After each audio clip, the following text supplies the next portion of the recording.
So, blessed morning and new day, new vlog.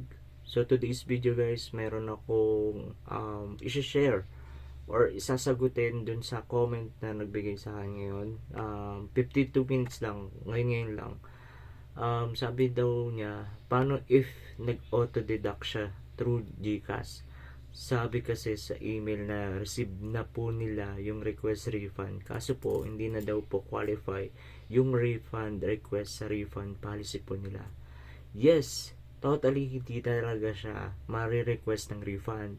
Kasi, nakalagay na talaga yung GCash account mo dun sa ginawa mong verified badge. So, wala na siyang possible na ibabalik sa'yo yung binayad mo dun per month or ilang buwan ka na nagaganyan or ilang buwan na kayo nagaganyan sa Facebook Meta. Hindi na nila talaga ibabalik yan.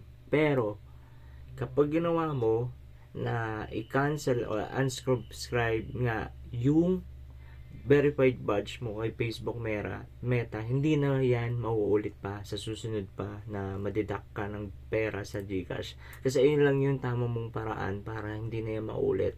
Kasi siyempre, pera natin yan. May mga pangangailangan tayo, may mga dapat pa tayong bayaran.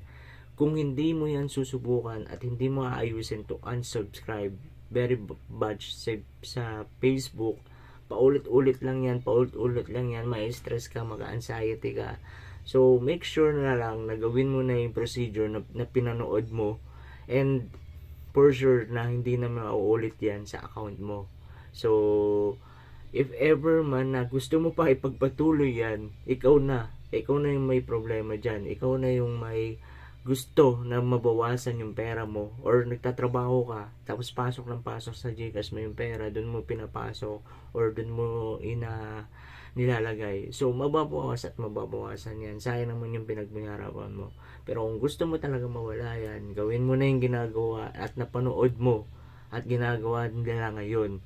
At sa susunod, okay na yung anong mo isip mo, kalmado ka na at wala ka ng stress na naiisipin pa.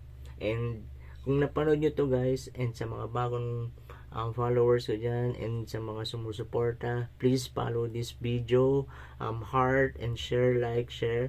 And sa mga makakapanood nito, sana makatulong. And alam ko na this is the best way lang para itigil mo na yan.